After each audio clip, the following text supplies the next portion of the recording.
Why could Tulsi Gabbard not win? Okay, maybe she could win, but she'd again name recognition. Tulsi needs name recognition. Tulsi needs a little bit. I feel Tulsi needs to do one more thing to add to her fame, and like she needs a show. She needs a something. I don't know what it is. Like she needs something to go. So this is the massive problem with our system. You are convinced AOC is going to be president of the United States one day. But I'm sitting here, you didn't say and convinced. you 20%. 20, so 20% chance. Do you give Tulsi Gabbard a 20% chance of being president of the United States? I'll tell you right now. A veteran, a sitting senator, an eloquent speaker. If it weren't for public persona and popularity contest, yes, she's unfortunately she's way better than AOC. She's got 1.1 million followers on Twitter, unfortunately, and AOC has 13 million followers on Twitter. So now let me go back to it. 13x. So Roger Stone, number one is what? Relevance, constant relevance.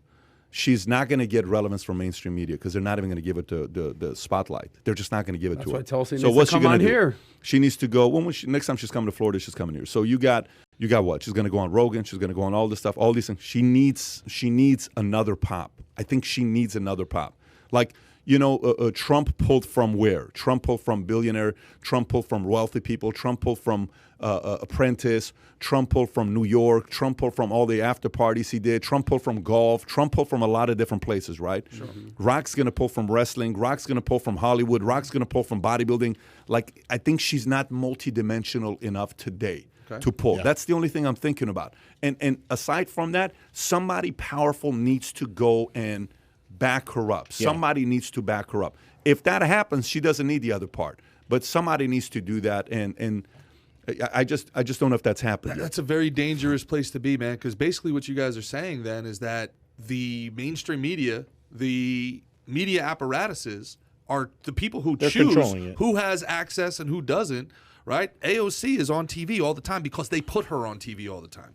Tulsi Gabbard speaks just as much, does just as many Instagram lives. They never make it to late night. What are you saying, though? What are you saying? So what I'm saying is that essentially what the people, there's a very small percentage of unelected people that run corporate media that are giving people enough access to have a 20% chance as opposed to... Is that even news? But what I'm saying, it's not news. But what it is horrible. What it is dangerous. It is horrible. Big popularity contest. But it is horrible. It is horrible. It's not organic. But I tell you what my problem with this is. So I've had the last week I've had calls. We've been talking about potentially buying a big paper. Okay, and we've been having calls, and I've made the effort. We've called. We want to make an offer to them. Anyways, it's somebody. Every one of you guys knows who this is. It's massive. You know who it is. And we've been going back and forth. And they're playing the whole thing of, well, we're not really interested right now because we're doing so well on all this other stuff, right? And we're not really interested in doing something like that right now, okay, because of XYZ. Okay. The one newspaper in America actually making money? No. So anyways, but the point I'm making to you is I'm doing this because it's a long-term play, okay? The people who oppose what is happening with all the progressive policies today in America, when is the last time they had an emergency meeting together that's a 3-day meeting sitting down saying, what the hell is your strategy? When's the last time somebody spearheaded that to put a strategy in place? When? Because the left does it all the time. When's the last time the right did it?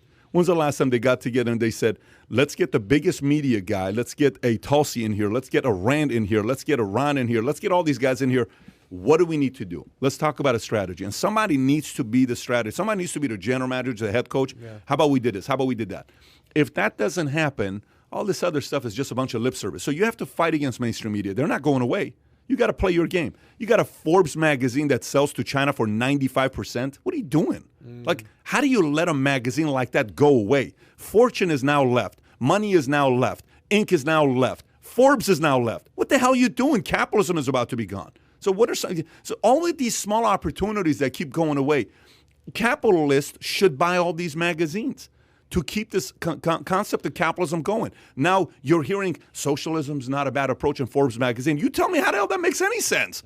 It's like Ayn Rand selling her paper and all of a sudden they're talking about socialism's a good idea. Yeah, doesn't make any sense. Yeah, is that really an article in Forbes? Yeah. People are talking about that? Yeah, in Forbes? So the point is these things are happening. And there's not a strategy to fight against what Gerard is talking about. If you're not going to have a strategy in place, I'm sorry, you deserve to get your ass handed to you. I can't tell you, dude, that there's so many people. that feel helpless in the moment specifically because of what you just said. That they feel like, what's even the point? This is an unwinnable battle. This culture but it's wars. not. I agree with you. I know what you're saying. Right. But you're right. There's not that guy saying, listen, if you disagree, this is what you got to do. Do this, this, this, and this. Do that. Like, yeah, I couldn't agree with you more, man. I could not agree with you more. PPD, even if you're saying if the right did have a strategy, and I'm not even being sarcastic, would it even matter? Because Trump owns that party at this point. Of course it would matter. By the way, that's part of a strategy, though. You have to know he is in the strategy. So somebody has to go and have a convo with him to talk to him. That's part of the strategy. Who's going to speak to him, and he will listen to the anybody? The right person can. Who? Who's Trump listening Whoever to? the right person is can. And let's define the right. Say what? Let's define the right properly. Saying though, Adam. what? It's anybody to the what right they- of what Bernie What matters Sanders. more to you, country or your brand? Country.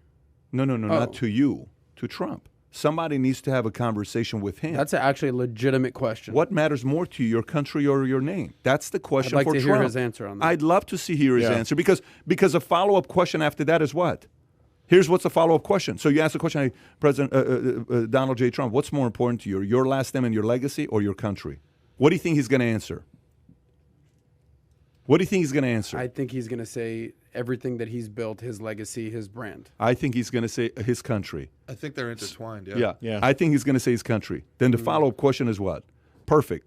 So if the people in the party you're representing no longer think you're the person to help save the country, are you okay voting for somebody that can get the job done to save the country you care so much about? That's a great hypothetical, but he owns that party. The party wants him. But what I'm... Have you seen the latest results? What I'm trying to tell you is, so what's the alternative? You don't have that meeting, you don't have that sit-down, you don't have that conversation, you don't have that strategy session. The right's going to constantly sit on the sidelines and say, oh, we can't do nothing about it. Oh, shucks, 8 more years. Oh, it's, no. If he is the... So what are you saying? That if he shouldn't run, that, hey, we need you to be a cheerleader for Pence or cheerleader for... somebody else or DeSantis? I think somebody who knows how to deal with big egos, who has no aspirations to run, needs to get in the mix and have those conversations behind closed doors, and nobody needs to know about those conversations. Yeah. Somebody who is like a qualified guy who can go have those conversations. You're talking George Soros. I hear you. Yeah. Loud and clear. Okay. I think he's had, quote unquote, adults in the room, whether that's General Mattis or General Kelly, or whether that's... I don't think Mattis is the guy, though. Okay, whoever it is. But you know what kind of a personality... For 5 years, we haven't identified the guy. Yeah. For 5 years, we've been saying, well, somebody needs to talk to Trump and, talk a little sense to him. Yeah. And the only name that has come up that people are like, okay, maybe he'll listen, is Ivanka. And I'm pretty sure she and Jared Kushner are done with politics. They're having a nice little life down in South Beach, building a house. They're not. You think Kushner is going back into the White House? There's no way they're done with politics. No. I don't know about that. There's no way they're done with politics. Okay, other than her, who else is he actually listening to? Legitimate question. So to think a person like that doesn't exist is a form of giving up. Right. To think a person like that doesn't exist is a form of saying there's nothing I can do, but I feel helpless. Bullshit. I don't come from the helpless community. To think that there's nothing we can do about it, no. The conversation and the approach matters. If you don't know how to approach somebody based with their personality the right way, you're not going to get results. Okay, it's all in the approach. So if you go and say Mattis style, dude, who the hell are you talking to me like this? It's got to be the right person with zero threat, with zero everything is safe, protected, all of that. Just to have that conversation. So if you enjoyed this little short segment from the podcast that we did, here's another short segment to watch. Or if you want to see the entire podcast, click over here. Take care, everybody. Bye-bye.